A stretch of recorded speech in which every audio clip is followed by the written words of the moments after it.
ادھر سائڈ میں بیٹھے ہوئے ہیں، ادھر سائڈ میں بیٹھے ہوئے ہیں، ذرا سامنے تشریف لائیں۔ الحمدللہ رب العالمین والصلاة والسلام علی سید الانبیاء والمرسلین،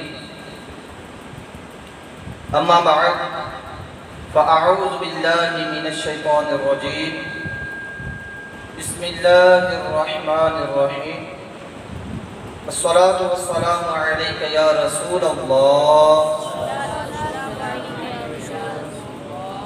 وعلی آلک واصحابک یا حبیب اللہ، الصلاة والسلام علیک یا نبی اللہ، الصلاة والسلام علیک یا نبی اللہ، وعلی آلک واصحابک یا نور اللہ، وعلی آلک واصحابک یا نور اللہ، نویت سنت الاعتکاف۔ نویت سنت الاعتکاف۔ جب بھی مسجد میں داخل ہوں، یاد آنے پر نفلی اعتکاف کی نیت فرما لیا کریں۔ جب تک مسجد میں رہیں گے نفلی اعتکاف کا ثواب حاصل ہوتا رہے گا، اور ضمناً مسجد میں کھانا پینا بھی جائز ہو جائے گا۔ غریبوں کے آقا، بے کسوں کے داتا صلی اللہ تعالی علیہ وآلہ وسلم کا فرمان عالی شان ہے، بے شک اللہ کے کچھ فرشتے زمین میں سیر کرتے ہیں اور درود پاک پڑھنے والے کا نام مجھ تک پہنچاتے ہیں۔ صلو علی الحبیب صلی اللہ تعالی علی محمد صلی اللہ تعالی علیہ وآلہ وبارک وسلم۔ پیارے پیارے اسلامی بھائیوں، حصول ثواب کی خاطر بیان سننے سے پہلے اچھی نیتیں کر لیتے ہیں۔ فرمان مصطفیٰ صلی اللہ تعالی علیہ وسلم، نیت المؤمن خیر من عملی، مسلمان کی نیت اس کے عمل سے بہتر ہے، لہٰذا جتنی اچھی نیتیں زیادہ اتنا ثواب بھی زیادہ۔ اچھی نیتوں کے ساتھ اول تا آخر بیان سنیے، پوری توجہ کے ساتھ بیان سننے کی نیت کیجیے، ادب کے ساتھ بیٹھنے کی نیت کیجیے۔ اگر آپ کے پاس قلم ڈائری ہے تو اہم نکات نوٹ کرنے کی بھی نیت کر لیجیے۔ صلو علی الحبیب صلی اللہ تعالی علی محمد صلی اللہ تعالی علیہ وآلہ وبارک وسلم۔ حضرت سیدنا قاضی ابو یوسف یعقوب بن ابراہیم رحمۃ اللہ تعالی اپنے بارے میں فرماتے ہیں کہ میں ابھی بالغ نہیں ہوا تھا کہ والد صاحب کا انتقال ہو گیا۔ گھر میں غربت نے ڈیرے ڈالے ہوئے تھے، والدہ روئی یا ریشم سے دھاگا بنا کر گھر کا خرچ چلایا کرتی تھی، اور میرے مستقبل کو روشن دیکھنے کے لیے مجھے ایک دھوبی کے ہاں نوکر کرا دیا تاکہ میں ہنر سیکھوں اور اپنی زندگی کو اچھے طریقے سے گزار لوں، مگر میں دھوبی کے پاس غمگین اور بے چین رہتا۔ اسی بے چینی نے مجھے حضرت امام اعظم ابو حنیفہ رحمۃ اللہ تعالی کی مجلس کے اندر پہنچا دیا۔ کہتے ہیں کہ میں دھوبی کے پاس جانے کے بجائے امام اعظم ابو حنیفہ رحمۃ اللہ تعالی کی علمی مجلس میں بیٹھ جاتا۔ میری والدہ کو پتہ چلتا تو مجھے علمی مجلس سے اٹھا کر دھوبی کے پاس چھوڑ آتی۔ یوں ہی ایک عرصہ گزر گیا۔ میرے اس انداز سے جب والدہ اگتا گئی تو ایک روز امام اعظم ابو حنیفہ رحمۃ اللہ تعالی علیہ کے پاس آئیں اور کہنے لگیں، اس بچے کو آپ کے علاوہ کوئی اور استاد نہیں ملتا؟ یہ یتیم بچہ غریب ہے، میں روئی یا ریشم سے دھاگا بنا کر گھر کا خرچہ چلاتی ہوں، اور یہ کام پر جانے کی بجائے یہ آپ کے پاس چلا آتا ہے۔ میری دلی خواہش ہے کہ یہ دھوبی کے پاس رہ کر کام سیکھے اور بڑا ہو کر اپنی زندگی آرام سے گزارے، مگر یہ میرے قابو نہیں آتا، یہ آپ کی مجلس میں بیٹھ جاتا ہے، مہربانی کیجئے آپ اسے اپنے پاس نہ بٹھایا کریں۔ میری والدہ کی یہ بات سن کر امام اعظم ابو حنیفہ رحمۃ اللہ تعالیٰ نے فرمایا، اے خوش بخت، اسے علم کی دولت حاصل کرنے دو، یہ علم پڑھے گا، بڑا ہو کر دیسی گھی میں بنا ہوا باداموں کا حلوہ اور عمدہ فالودہ کھائے گا، اور ایسا حلوہ کم ہی لوگوں کو نصیب ہوتا ہے۔ میری والدہ نے جب آپ کی یہ بات سنی تو ناراض ہوئی اور باہر آتے ہوئے کہنے لگی کہ یہ شخص کیسی باتیں کرتا ہے، بھلا ہم غریبوں کا باداموں والے حلوے کے ساتھ کیا واسطہ، یہ یتیم بچہ پڑھ بھی جائے تو یہ حلوہ کیسے کھائے گا۔ امام ابو یوسف رحمۃ اللہ تعالیٰ نے فرماتے ہیں، میں حضرت سیدنا امام اعظم رحمۃ اللہ تعالیٰ کی مجلس میں بیٹھتا رہا اور دھوبی کے پاس جانا چھوڑ دیا۔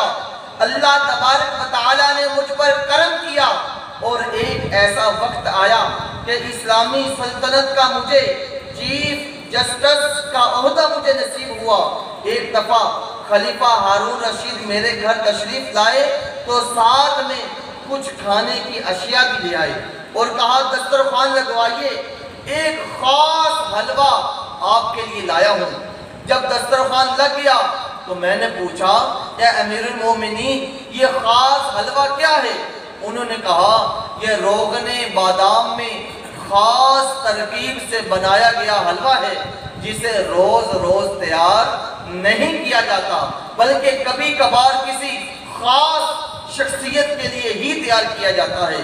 مجھے یہ سن کر امام اعظم ابو حنیفہ رحمۃ اللہ تعالیٰ کی وہ بات یاد آ گئی اور میرے چہرے پر مسکراہٹ پھیل گئی۔ جب مسکراہٹ امیر المومنین نے دیکھی تو بڑے تعجب کے ساتھ پوچھا کہ آپ مسکرائے کیوں؟ میں نے کہا کہ میرے استاد محترم حضرت سیدنا امام اعظم ابو حنیفہ رحمۃ اللہ تعالیٰ نے برسوں پہلے میری والدہ سے فرمایا تھا کہ تمہارا یہ بیٹا باداموں اور دیسی گھی کا حلوہ اور فالودہ کھائے گا۔ آج میرے استاد محترم کا فرمان پورا ہو گیا۔ پھر اپنے بچپن کا سارا واقعہ خلیفہ کو سنایا تو وہ بہت حیران ہوئے اور کہا، بے شک علم ضرور فائدہ دیتا ہے اور دین و دنیا میں بلندی دلواتا ہے۔ پیارے پیارے اسلامی بھائیوں، اس حکایت میں ہمارے لیے بہت سے مدنی پھول موجود ہیں۔ مثلا اولیاء کرام نگاہ فراست سے آئندہ پیش آنے والے واقعات کو پہلے ہی ملاحظہ فرما لیتے ہیں۔ استاد محترم کی خاص توجہ انسان کو حقیقی معنوں میں انسان بنا دیتی ہے۔ یہ بھی پتہ چلا کہ علم دین دنیا و آخرت میں کامیابی و کامرانی کا باعث ہے کہ دنیا میں اللہ پاک بڑے بڑے لوگوں کو علماء کے تابع کر دیتا ہے۔ اللہ پاک دین و دنیا کی رہنمائی کے لیے علماء کرام سے پوچھنے کا ارشاد فرماتا ہے۔ اللہ تبارک و تعالیٰ قرآن مجید فرقان حمید میں ارشاد فرماتا ہے، اے لوگو علم والوں سے پوچھو اگر تمہیں علم نہ ہو۔ تفسیر سراج الجنان میں اس آیت کریمہ کے تحت جو بیان کیا گیا، اس کا خلاصہ یہ ہے کہ اس آیت میں نہ جاننے والوں کو جاننے والوں سے پوچھنے کا حکم دیا گیا ہے، کیونکہ ناواقف کے لیے واقف سے پوچھنے کے علاوہ کوئی راہ نہیں ہے کہ جس سے وہ اپنی جہالت کو دور کر سکے، اور جہالت کے مرض کا علاج عالم سے سوال کرنا اور اس کے حکم پر عمل کرنا ہے۔ اللہ تبارک و تعالیٰ نے قرآن مجید فرقان حمید میں ارشاد فرمایا، اللہ سے اس کے بندوں میں سے وہی ڈرتے ہیں جو علم والے ہیں۔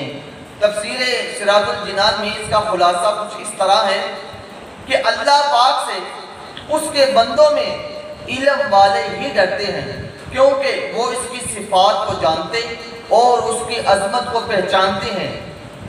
اور جو شخص جتنا زیادہ رب کائنات عز و جل کی ذات و صفات کا علم رکھتا ہوگا وہ اتنا ہی زیادہ اللہ تعالیٰ سے ڈرتا ہوگا، اور جس کا علم کم ہوگا اسے اپنے رب کا خوف بھی کم ہوگا۔ اللہ پاک آخرت میں علماء کرام کو لوگوں کی شفاعت کرنے والا یعنی سفارشی بنائے گا، اور حکم ہوگا جنت کے دروازے کھڑے ہو جاؤ اور لوگوں کی شفاعت کرو۔ اللہ پاک علم کی برکت سے دنیا میں اسے وہ نعمتیں عطا فرماتا ہے کہ بڑے بڑے دنیا داروں کو وہ مقام و مرتبہ نہیں ملتا جو علم کے عاشقوں کو بآسانی مل جاتا ہے۔ جیسا کہ اس امت کے بہت بڑے عالم، بہت بڑے مفسر قرآن اور پیارے نبی مکی مدنی محمد عربی صلی اللہ تعالی علیہ وسلم کے چچا جان کے بیٹے حضرت سیدنا عبداللہ ابن عباس رضی اللہ تعالی عنہما فرماتے ہیں کہ حضرت سیدنا سلیمان علیہ السلام کو اختیار دیا گیا کہ وہ علم، مال اور سلطنت میں سے جو چاہے پسند کر لیں۔ اللہ تبارک و تعالیٰ نے انہیں یہ اختیار عطا فرمایا تو انہوں نے علم کو پسند فرمایا۔ اللہ پاک نے علم اختیار کرنے کی برکت سے انہیں مال و دولت اور حکومت و سلطنت کی نعمتیں بھی عطا فرما دیں۔ پیارے پیارے اسلامی بھائیوں، اس سے معلوم ہوا کہ علم، مال و دولت اور حکومت و سلطنت سے افضل علم ہے، کیونکہ مال و دولت اور حکومت و سلطنت کی بقا علم سے وابستہ ہے۔ یہ بھی پتہ چلا کہ علم دین کی برکت سے بندے کو دنیا میں عزت، دولت اور منصب حتیٰ کہ بادشاہی اور حکومت تک عطا کر دی جاتی ہے۔ اے عاشقان رسول، یقیناً علم دین کی بہت بڑی فضیلت اور بہت زیادہ اہمیت ہے، مگر موجودہ زمانے میں اس حوالے سے ہماری حالت انتہائی ناقابل بیان ہے۔ مال و دولت اور عزت کی خواہش نے ہمارے دلوں کے اوپر ایسا قبضہ کر رکھا ہے کہ ہم مال و دولت کمانے کے لیے تو اپنی دولت خرچ کرتے ہیں، مگر علم دین کی نہ ختم ہونے والی دولت حاصل کرنے کے لیے ہمارے پاس رقم نہیں ہوتی۔ ہم گناہوں کے کاموں میں اپنی دولت کو لٹا دیتے ہیں، لیکن علم دین حاصل کرنے کے لیے خرچ نہیں کر پاتے۔ یاد رکھیے، علم مال سے افضل ہے، کیونکہ یہ انبیاء کرام کی میراث ہے اور دین کی بنیاد ہے۔ چنانچہ امیر المومنین حضرت سیدنا علی المرتضیٰ شیر خدا کرم اللہ تعالی وجہہ الکریم سے منقول ہے کہ علم مال سے 7 وجوہات کی بنا پر افضل ہے۔ نمبر 1، علم انبیاء کرام علیہ السلام کی میراث ہے اور مال فرعونوں کی۔ نمبر 2، علم خرچ کرنے سے کم نہیں ہوتا، مگر مال خرچ کرنے سے کم ہوتا ہے۔ مال کی حفاظت انسان کرتا ہے، جبکہ علم والے کی حفاظت کرتا ہے۔ نمبر 4، مال دنیا ہی میں رہتا ہے، جبکہ علم قبر میں ساتھ جاتا ہے۔ نمبر 5، مال مومن اور کافر دونوں کو حاصل ہوتا ہے، مگر علم دین صرف مومن کو حاصل ہوتا ہے۔ نمبر 6، سب لوگ اپنے دینی معاملے میں عالم کے محتاج ہیں، مالدار کے نہیں۔ نمبر 7، علم سے پل صراط پر گزرنے میں قوت حاصل ہوگی اور مال اس میں رکاوٹ پیدا کرے گا۔ حضرت سیدنا علامہ ابن حجر عسقلانی شافعی رحمۃ اللہ تعالی فرماتے ہیں کہ اللہ پاک کے فرمان عالی شان اور ربی زدنی علما، اے میرے رب مجھے علم زیادہ دے۔ اس سے علم کی فضیلت واضح طور پر ثابت ہوتی ہے، کیونکہ اللہ پاک نے اپنے پیارے حبیب طبیبوں کے طبیب صلی اللہ تعالی علیہ وسلم کو علم کے علاوہ کسی دوسری چیز کی زیادتی کے طلب کرنے کا حکم نہیں فرمایا۔ حضرت سیدنا کومیل بن زیاد رحمت اللہ تعالیٰ سے مروی ہے کہ ایک دن امیر المومنین مولا مشکل کشا شہنشاہ اولیاء حضرت سیدنا علی المرتضیٰ شیر خدا کرم اللہ تعالیٰ وجہہ الکریم میرا ہاتھ پکڑ کر ایک قبرستان کے کنارے چلنے لگے، اور چلتے چلتے جب ہم ایک کھلے میدان میں پہنچے تو آپ ایک جگہ آرام کی غرض سے بیٹھے اور پھر کچھ دیر بعد فرمانے لگے، اے امیر بن زیاد، دل برتنوں کی طرح ہے اور ان میں بہترین دل وہ ہے جو بات کو زیادہ یاد رکھے۔ یہ بات یاد رکھو کہ لوگ تین طرح کے ہوتے ہیں، نمبر ایک عالم ربانی، نمبر دو راہ نجات پر چلنے والا طالب علم دین، نمبر تین اور وہ بے وقوف اور جاہل لوگ جو ہر سنی سنائی بات کی پیروی کرنے لگ جاتے ہوں، ہر ہوا کے ساتھ بدل جاتے ہوں، علم کے نور سے اپنے دل اور باطن کو روشن کرنے سے محروم رہتے ہوں، اور کسی مضبوط ستون کو اپنی حفاظت کا ذریعہ نہیں بناتے۔ پھر فرمایا، علم مال سے بہتر ہے، علم تیری حفاظت کرتا ہے جبکہ مال کی تجھے حفاظت کرنا پڑتی ہے، علم پھیلانے سے بڑھتا ہے جبکہ مال خرچ کرنے سے گھٹتا ہے۔ عالم دین سے لوگ محبت کرتے ہیں، عالم دین علم کی بدولت اپنی زندگی میں اللہ پاک کی اطاعت بجا لاتا ہے، عالم دین کے مرنے کے بعد بھی اس کا ذکر خیر باقی رہتا ہے، جبکہ مال کا فائدہ اس کے زوال کے ساتھ ہی ختم ہو جاتا ہے۔ اور یہی معاملہ مالداروں کا ہے کہ دنیا میں مال ختم ہوتے ہی ان کا نام تک مٹ جاتا ہے، اس کے برعکس علماء کا نام رہتی دنیا تک باقی رہتا ہے۔ مالداروں کا نام لینے والے کہیں نظر نہیں آتے، جبکہ علماء دین اور مقام، ان کا مقام ہمیشہ لوگوں کے دلوں کے اندر قائم رہتا ہے۔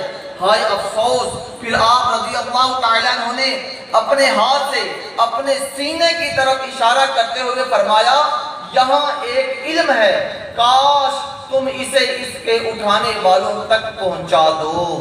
پیارے پیارے اسلامی بھائیوں، واقعی مال و دولت، دنیاوی منصب، یہ سب فنا ہو جانے والی چیزیں ہیں، مگر علم دین یہ ایک ایسا خزانہ ہے جسے حاصل کرنے والوں کا نام قیامت تک باقی رہتا ہے، اور قیامت والے دن بھی اللہ تبارک و تعالی انہیں ایک خاص مقام عطا فرمائے گا، جیسا کہ نور کے پیکر تمام نبیوں کے سرور صلی اللہ تعالی علیہ وسلم نے فرمایا، قیامت کے دن علماء کی سیاہی اور شہداء کے خون کو تولا جائے گا۔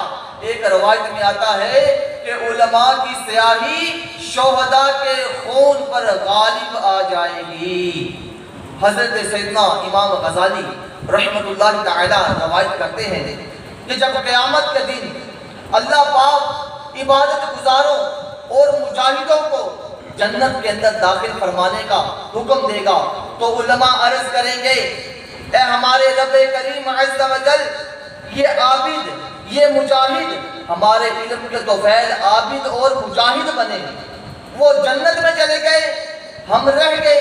اللہ تبارک و تعالیٰ ارشاد فرمائے گا، اے علماء، تمہارا رتبہ میرے نزدیک، یعنی میرے نزدیک بعض فرشتوں کی طرح ہے، لہذا تم شفاعت کرو، تمہاری شفاعت قبول کی جائے گی۔ چنانچہ وہ شفاعت کریں گے، پھر داخل جنت ہوں گے۔ پیارے پیارے اسلامی بھائیوں، افسوس آج ہمارے دلوں سے علم دین کی قدر ختم ہوتی جا رہی ہے۔ ہمارے معاشرے کی اکثریت نہ تو خود علم دین سیکھنے کی طرف راغب ہوتی ہے اور نہ ہی اپنی اولاد کو علم دین سکھاتی ہے۔ اپنے بچوں کے روشن مستقبل کے لیے خوب دنیاوی علوم و فنون کو سکھائے جاتے ہیں، مگر دینی تعلیم دلوا کر اپنی اور اپنے بچوں کی آخرت بہتر بنانے کی طرف توجہ نہیں کی جاتی۔ بچہ اگر ذہین ہو تو اسے ڈاکٹر، انجینئر، پروفیسر، کمپیوٹر کا پروگرام بنانے والا، اس کی خواہشیں انگڑائی لیتی ہیں، اور اگر کند ذہن ہو، شرارتی یا معذور ہو تو جان چھڑانے کے لیے اسے کسی دارالعلوم یا جامعہ میں داخل کروا دیا جاتا ہے۔ جبکہ ہمارے اسلاف بچپن ہی سے اپنی اولاد کو علم دین سکھایا کرتے تھے اور دین اسلام کا حقیقی مبلغ ان کو بنایا کرتے تھے۔ یہاں تک کہ بڑے بڑے بادشاہ بھی اپنی اولاد کو علم دین کے زیور سے آراستہ کرتے، کیونکہ وہ خود علم و علماء کے قدردان ہوا کرتے تھے۔ جیسا کہ خلیفہ ہارون رشید بہت نیک اور علم کی قدر کرنے والے بادشاہ تھے۔ ایک بار اپنے بیٹے مامون رشید کی تعلیم کے لیے حضرت امام قصائی رحمۃ اللہ تعالیٰ سے عرض کی تو آپ نے فرمایا آپ کے ہاں پڑھانے نہیں آؤں گا، آپ کا شہزادہ ہی میرے مکان پر آ جایا کرے۔ ہارون رشید نے عرض کیا ٹھیک ہے، وہ آپ کے پاس ہی حاضر ہوا کرے گا، مگر اسے سبق پہلے پڑھا دیا کرے۔ فرمایا یہ بھی نہ ہوگا، بلکہ جو پہلے آئے گا اس کا سبق پہلے ہوگا۔ غرض مامون رشید نے پڑھنا شروع کیا۔ اتفاقاً ایک روز خلیفہ ہارون رشید کا گزر وہاں سے ہوا، دیکھا کہ امام قصائی رحمۃ اللہ تعالی اپنے پاؤں دھو رہے ہیں اور ان کا بیٹا مامون رشید پانی ڈال رہا ہے۔ بادشاہ غضبناک ہو کر گھوڑے سے اترے اور مامون رشید کو کوڑا مارا اور کہا ارے بے ادب، خدا نے دو ہاتھ کس لیے دیے ہیں؟ ایک ہاتھ سے پانی ڈالو اور دوسرے ہاتھ سے ان کا پاؤں دھو۔ پیارے اسلامی بھائیوں، خلیفہ ہارون رشید نہ صرف علماء کی تعظیم کیا کرتے تھے بلکہ امور سلطنت اور اپنے دیگر دنیاوی و دینی معاملات میں بھی علماء و فقہا کی رائے کو فوقیت دیتے، ان کی بات کو حرف آخر سمجھتے، آخرت کی بہتری کے لیے ان سے نصیحت طلب کرتے۔ بسا اوقات نصیحت حاصل کرنے علماء کے دروازے پر خود حاضر ہو جایا کرتے۔ اگر علماء کرام دربار میں تشریف لے آتے تو شاہانہ شان و شوکت اور روب سلطنت کی پرواہ کیے بغیر ان کے اعزاز کے اندر کھڑے ہو جایا کرتے تھے۔ جیسا کہ ملفوظات اعلیٰ حضرت میں ہے، ہارون رشید کے دربار میں جب کوئی عالم تشریف لاتے بادشاہ ان کی تعظیم کے لیے کھڑا ہو جاتا۔ ایک بار درباریوں نے عرض کی یا امیر المومنین روب سلطنت جاتا ہے؟ جواب دیا اگر علماء کی تعظیم کرنے سے روب سلطنت جاتا ہے تو یہ جانے ہی کے قابل ہے۔ اے عاشقان رسول ذرا سوچئے آخر وہ کیا وجہ تھی جو ہارون رشید جیسے عظیم بادشاہ نے اپنے بیٹے کو امام قصائی رحمۃ اللہ تعالیٰ کی بارگاہ میں علم دین سیکھنے کے لیے بھیج دیا اور خود بھی علماء کرام کی اس قدر تعظیم بجا لاتے ہیں۔ یقیناً اس کی وجہ یہی تھی کہ وہ علماء کے مقام و مرتبے اور معاشرے میں ان کی ضرورت و اہمیت کو اچھی طرح سمجھتے تھے اور اس بات سے بخوبی واقف تھے کہ اس لہلہاتے گلشن اسلام کو آباد رکھنے میں ان پاکیزہ جانوں کا کیا اہم کردار ہے اور عالم دین کی اللہ کے ہاں کیا فضیلت ہے۔ یہ علم دین کی فضیلت ہی ہے کہ حکمران علماء کے ہاتھ اس لیے دھلاتے تاکہ ان سے دعائیں لی جاتی، جیسا کہ منقول ہے ایک مرتبہ خلیفہ ہارون رشید نے حضرت ابو معاویہ عزیز رحمۃ اللہ تعالیٰ کی دعوت کی۔ وہ آنکھوں سے معذور تھے۔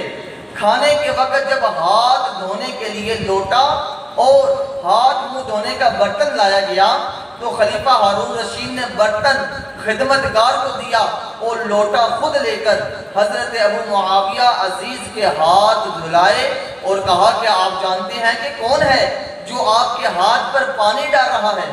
فرمایا نہیں۔ بادشاہ نے عرض کی ہارون، تو حضرت معاویہ رحمۃ اللہ تعالیٰ نے فرمایا جیسی آپ نے علم کی عزت کی ایسی اللہ تبارک و تعالیٰ بھی آپ کی عزت کرے۔ ہارون رشید نے کہا اسی دعا کو حاصل کرنے کے لیے میں نے یہ سب کیا تھا۔ پیارے پیارے اسلامی بھائیو، سنا آپ نے علم کی بدولت علماء کو عزت کا تاج پہنایا جاتا ہے۔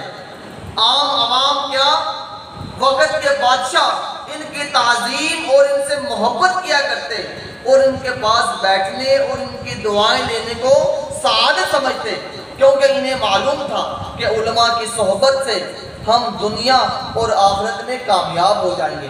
علماء کی صحبت ہی ہمیں گناہوں سے بچائے گی اور ہمیں اپنی رعایا کے حقوق ادا کرنے میں مدد دے گی۔ تبھی تو علم دین سے محبت رکھنے والے بادشاہوں نے اپنی اپنی سلطنت میں ایک عالم دین کو ہی چیف جسٹس کا عہدہ دیا ہوتا تاکہ وہ لوگوں کے حقوق شرعی رہنمائی کے ساتھ ادا کرتے رہیں۔ پیارے پیارے اسلامی بھائیوں، یقیناً علماء اور مشائخ جنہیں دیکھ کر اللہ تبارک و تعالیٰ کی یاد آ جائے، ان سے محبت کے بے شمار فوائد ہیں، کیونکہ ایسی شخصیات سے محبت اللہ تبارک و تعالیٰ کے لیے ہی ہوتی ہے۔ اور احادیث مبارکہ میں اللہ تبارک و تعالیٰ کے لیے محبت کرنے کے کئی فضائل بیان ہوئے۔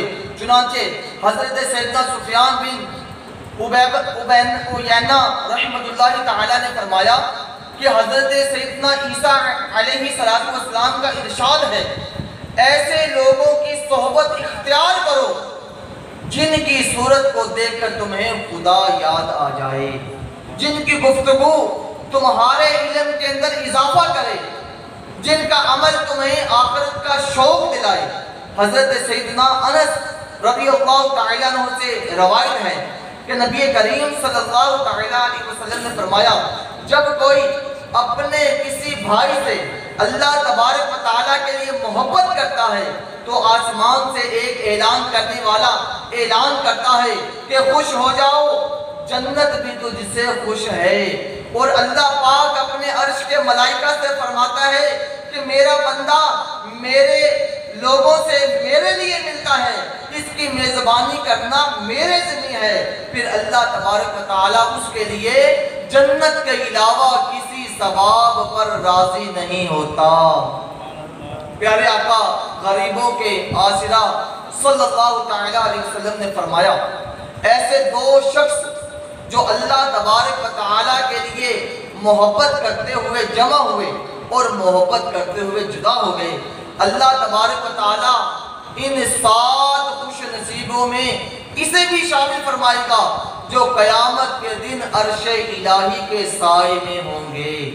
پیارے آقا صلی اللہ تعالیٰ علیہ وسلم نے ایک قانون بھی بیان فرما دیا کہ جو جس کے ساتھ محبت کرتا ہوگا وہ قیامت والے دن اسی کے ساتھ ہوگا، جیسا کہ نبی کریم صلی اللہ تعالیٰ علیہ وسلم کا فرمان ہے، ہر شخص اس کے ساتھ ہوگا جس سے وہ محبت کرتا ہوگا۔ اس حدیث مبارکہ کے تحت حضرت علامہ عبدالرؤف منابی رحمت اللہ تعالیٰ فرماتے ہیں کہ عقل اور طبیعت بھی اس چیز کا تقاضا کرتے ہیں اور محبت کرنے والے کی جزا اور اس کا ٹھکانہ اپنے محبوب کا قرب اور اس کی ہمراہی ہی ہوتا ہے۔ اس لیے اس حدیث مبارکہ میں نیک لوگوں کے ساتھ داخلے، دوزخ سے چھٹکارے اور اللہ تبارک و تعالیٰ کا قرب ملنے کی امید رکھتے ہوئے نیک لوگوں سے محبت کرنے پر ابھارا گیا ہے اور اللہ پاک سے محبت کرنے کی ترغیب دلائی گئی ہے، اور مسلمانوں کو آپس میں بغض و کینہ سے بچنے سے ڈرایا بھی گیا ہے، کیونکہ بالعموم تمام مسلمانوں اور بالخصوص علماء سے بغض کی وجہ سے جنت میں نیکوں کی رفاقت اور ان کا ساتھ نصیب نہ ہوگا۔ اور ساتھ ہی اس طرف بھی اشارہ ہے کہ اگر خدا نہ خواستہ کفار سے محبت کی یا لگاؤ کیا تو اس کا نتیجہ کافروں کے ساتھ بہت برا ٹھکانہ یعنی دوزخ کی آگ ہے۔ لہٰذا ہمیں اپنی آخرت کی زندگی کو بہتر بنانے اور عظیم نعمت جنت کا ابدی ٹھکانہ پانے اور اللہ تبارک و تعالیٰ کی رضا حاصل کرنے کے لیے علماء سے محبت کرنی ہوگی، کیونکہ اس کا ایک بڑا فائدہ یہ بھی حاصل ہوگا کہ علماء سے محبت کی بدولت کل بروز قیامت ہمیں ان کی شفاعت بھی نصیب ہوگی، جیسا کہ ملفوظات اعلیٰ حضرت میں ہے، جس کا خلاصہ ہے بروز قیامت لوگوں کا حساب ہوتا جائے گا اور وہ جنت کو بھیجے جائیں گے۔ علماء کا حساب کب کا ہو چکا ہوگا اور وہ روکے جائیں گے، عرض کریں گے اے رب کریم لوگ جا رہے ہیں، ہم کیوں روکے گئے ہیں؟ فرمایا جائے گا تم آج میرے نزدیک فرشتوں کی طرح ہو، فرشتوں کی مانند ہو، شفاعت کرو تاکہ تمہاری شفاعت سے لوگ بخشے جائیں، اور علماء بے شمار علماء لوگوں کی شفاعت کریں گے، یہاں تک کہ عالم کے ساتھ جن لوگوں کا کسی طرح کا بھی تعلق ہوگا اس کی شفاعت کریں گے۔ مثلا کوئی کہے گا میں نے آپ کو وضو کے لیے پانی دیا تھا، تو کوئی کہے گا میں نے آپ کا فلاں کام کیا تھا۔ ہر سنی عالم سے فرمایا جائے گا اپنے شاگردوں کی شفاعت کر، اگرچہ آسمان کے ستاروں کے برابر ہوں۔ ہم کو اے عطار سنی عالموں سے پیار ہے، ہم کو اے عطار سنی عالموں سے پیار ہے، انشاءاللہ دو جہاں میں اپنا بیڑا پار ہے۔ انشاءاللہ۔ آئیے اب علماء کی صحبت کے فائدے سنتے ہیں، علماء کی صحبت کی کیا برکت ہے اور کیا فائدے اس سے ہم حاصل کر سکتے ہیں۔ حضرت سیدنا مفتی ابو اللہ سمرقندی علیہ رحمہ فرماتے ہیں کہ جو شخص عالم کی صحبت میں جائے اس کو 7 فائدے حاصل ہوتے ہیں، اگرچہ اپنی کوشش سے اس علمی مجلس سے کوئی فائدہ حاصل نہ کرے۔ نمبر 1، جب تک اس مجلس میں رہتا ہے گناہوں سے بچتا ہے۔ نمبر 2، علم دین کے طلبہ میں وہ شمار کیا جاتا ہے۔ نمبر 3، طلب علم کا ثواب پاتا ہے۔ نمبر 4، مجلس علم پر نازل ہونے والی رحمتوں میں وہ شریک رہتا ہے۔ نمبر 5، جب تک علمی باتیں سنتا ہے وہ عبادت کے اندر شامل ہوتا ہے۔ نمبر 6، علم و علماء کی عزت اور جہالت اور گناہوں کی ذلت سے واقف ہو جاتا ہے۔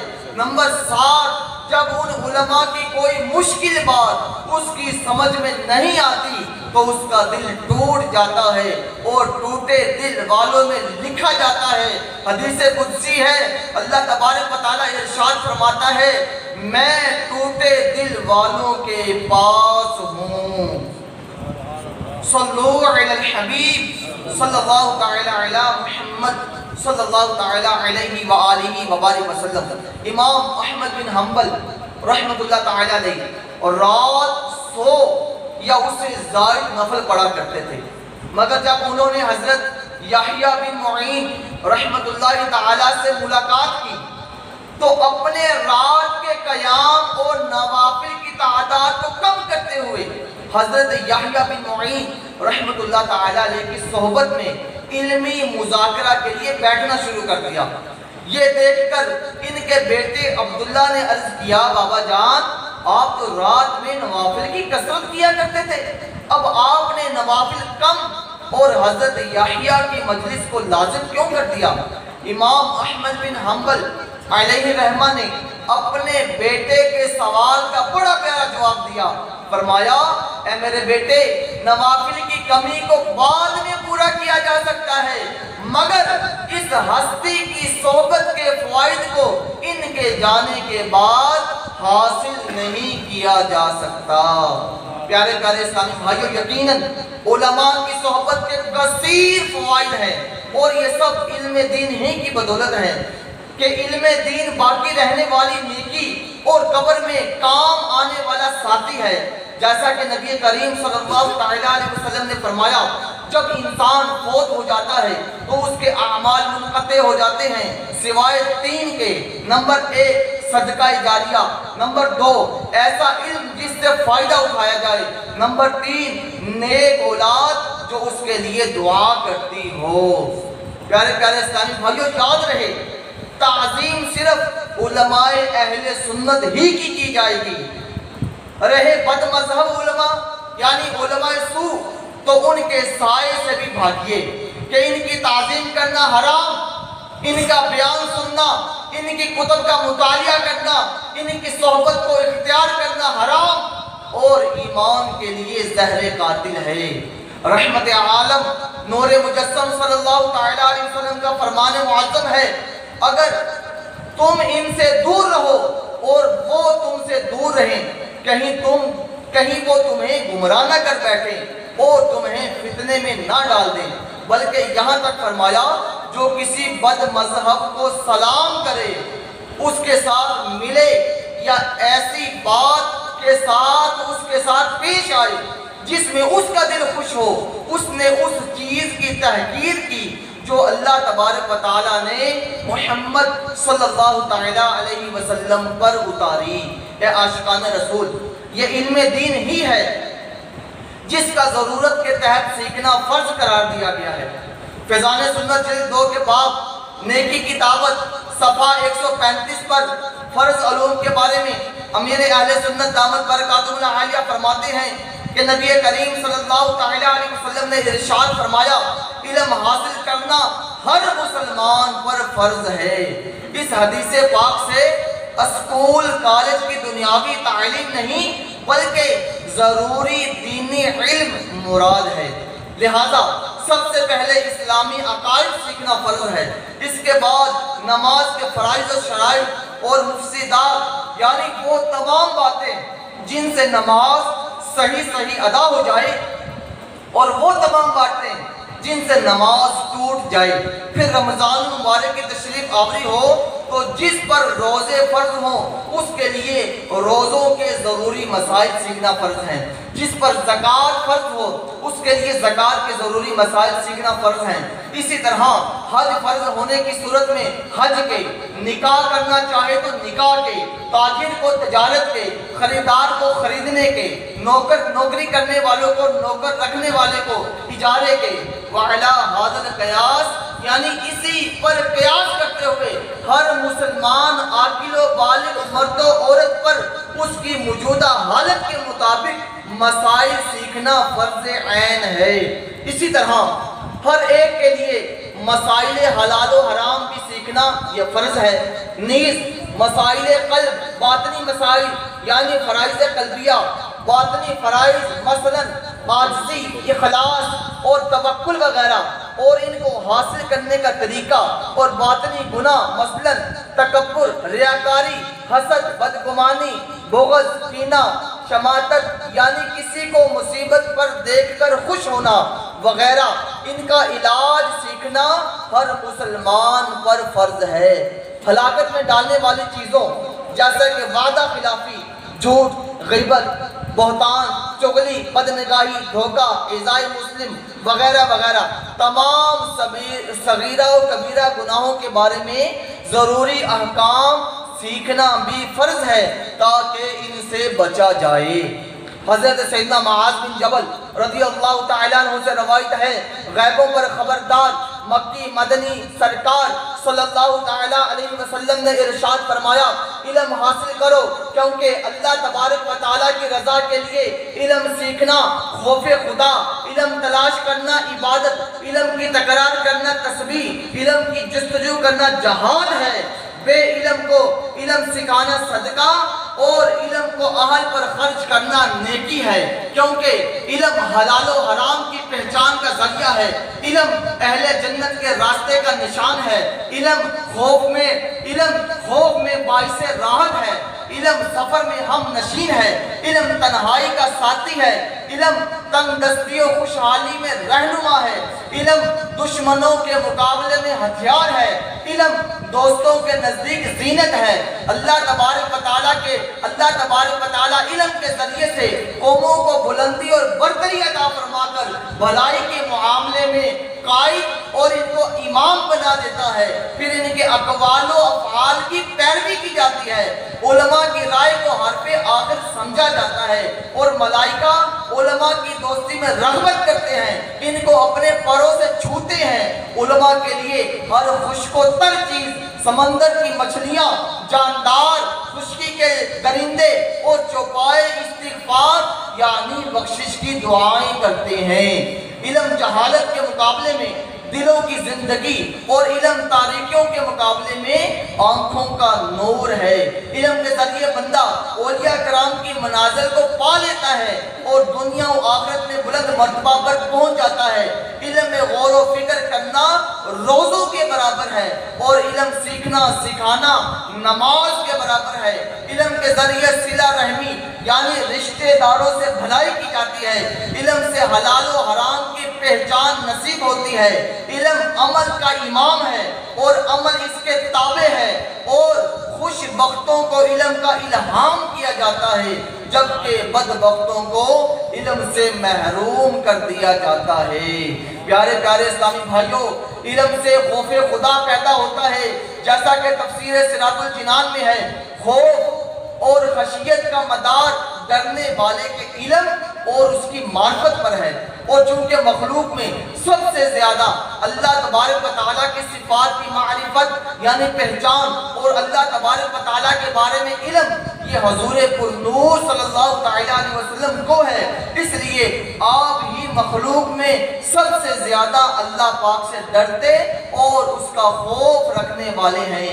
بخاری شریف کی حدیث مبارکہ میں ہے، حضور پرنور صلی اللہ علیہ وسلم نے ارشاد فرمایا، اللہ پاک کی قسم میں اللہ پاک کو سب سے زیادہ جاننے والا ہوں اور سب سے زیادہ خوف رکھنے والا ہوں۔ ہمیں بھی چاہیے کہ زیادہ سے زیادہ اللہ پاک کی ذات و صفات کی صحیح طریقے سے معرفت اور علم حاصل کریں تاکہ ہمارے دلوں میں اللہ تبارک و تعالیٰ کا خوف زیادہ ہو۔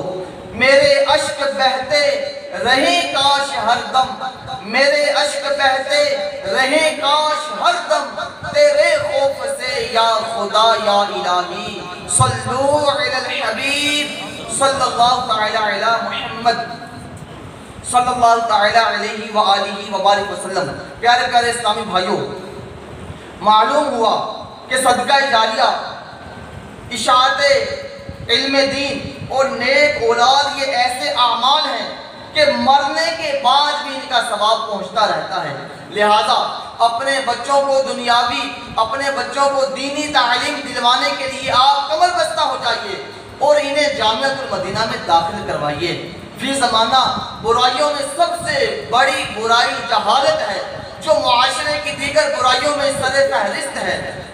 گھر بار کا معاملہ ہو یا کاروبار کا، دوست احباب کا ہو یا رشتہ دار کا، نکاح کا ہو یا اولاد کی اچھی تربیت کا، غرض کیا اللہ تعالیٰ کے حقوق اور کیا بندوں کے حقوق، زندگی کے ہر شعبے میں جہاں بھی جس انداز سے بھی خرابی پائی جا رہی ہے، اگر ہم سنجیدگی سے اس بارے میں غور کریں تو یہ بات ہم پر واضح ہو جائے گی کہ اس کا بنیادی اور سب سے نمایاں سبب علم دین سے دوری ہے۔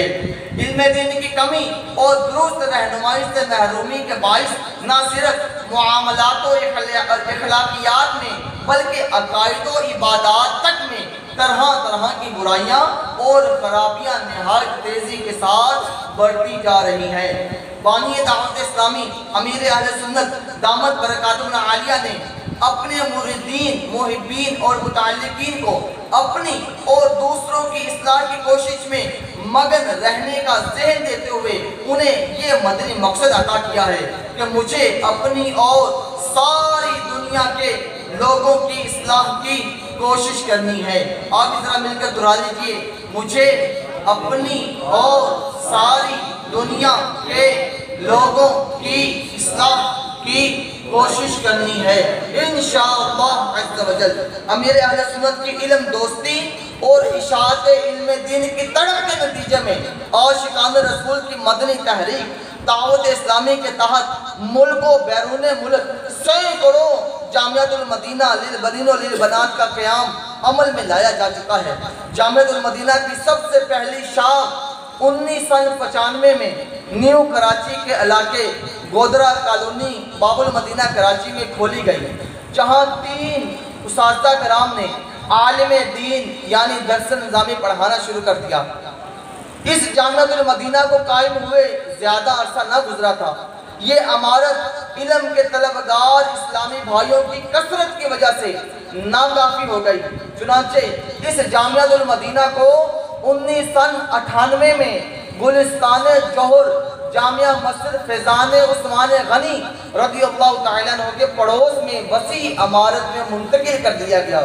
امیر اہل سنت دامت برکاتہم العالیہ اور مبلغین دعوت اسلامی سے حصول علم دین کی بھرپور ترغیب کے نتیجے میں جہاں لاکھوں لاکھ عاشقان رسول راہ خدا میں سفر کرنے والے مدنی قافلوں کے مسافر بنے، وہیں کثیر تعداد نے باقاعدہ علم دین کے حصول کے لیے جامعۃ المدینہ کا بھی رخ کر لیا۔ یوں دنیا بھر بالخصوص پاکستان میں جامعۃ المدینہ کی مزید شاخیں کھلتی چلی گئی۔ جامعۃ المدینہ میں بالخصوص شوال المکرم میں داخلوں کا سلسلہ ہوتا ہے۔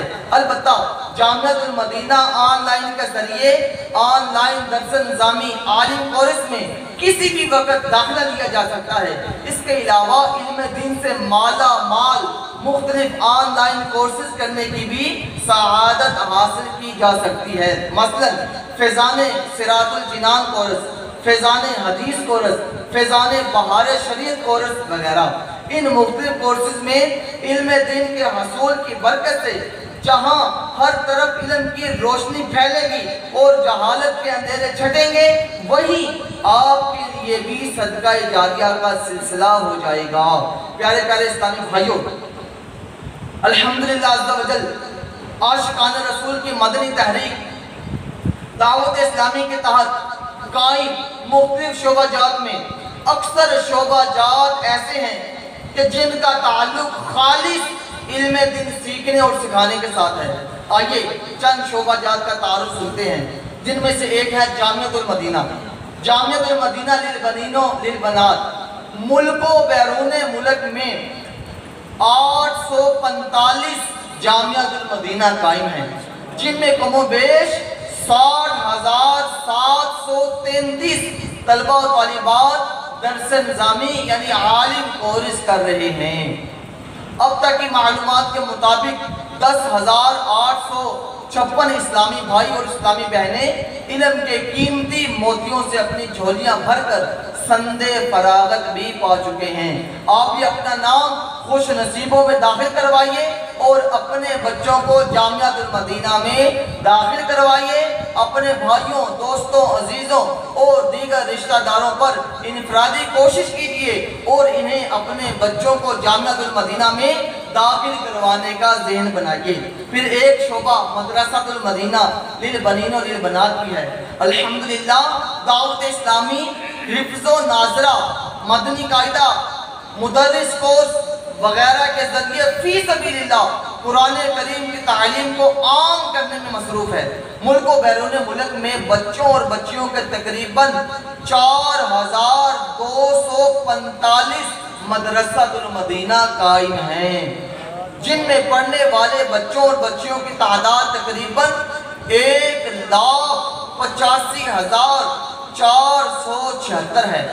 مئی 2020 تک الحمدللہ عز و جل تقریباً 3,62,040 بچے اور بچیاں حفظ و ناظرہ کی تعلیم حاصل کر چکے ہیں۔ عطا ہو شوق مولا مدرسے میں آنے جانے کا، عطا ہو شوق مولا مدرسے میں آنے جانے کا، خدایا ذوق دے قرآن پڑھنے اور پڑھانے کا۔ صلو علی الحبیب صلی اللہ تعالی علی محمد۔ اسی طرح دعوت اسلامی کا ایک شعبہ مدرسۃ المدینہ بالغان و بالغات بھی ہے۔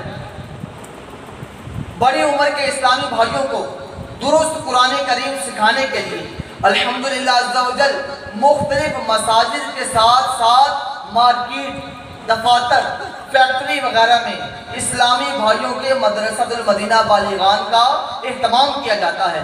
اسی طرح بڑی عمر کی اسلامی بہنوں کے لیے گھروں میں مدرسۃ المدینہ بالغات کا اہتمام کیا جاتا ہے، جس میں اسلامی بہنیں ہی بڑی عمر کی اسلامی بہنوں کو پڑھاتی ہیں۔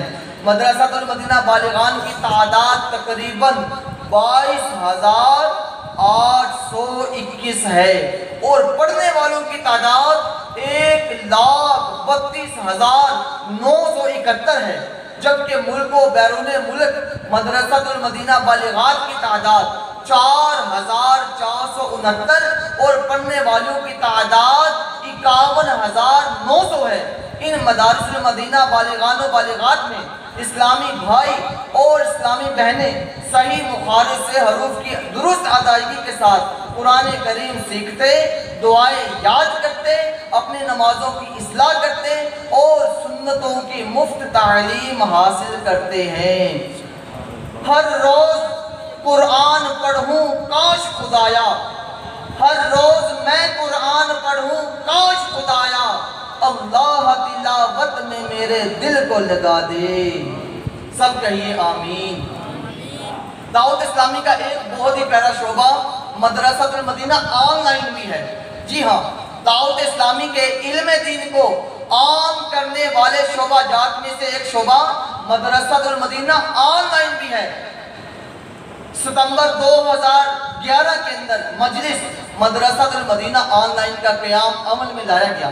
اس شعبے کے تحت دنیا بھر سے مسلمان انٹرنیٹ اور فون کے ذریعے نہ صرف درست مخارج کے ساتھ قرآن پاک پڑھنا سیکھتے ہیں بلکہ بنیادی تعلیم، اسلامی تعلیم، وضو، غسل، تیمم، اذان، نماز، زکوٰۃ، روزہ، حج وغیرہ کے احکامات یہ بھی سکھائے جاتے ہیں۔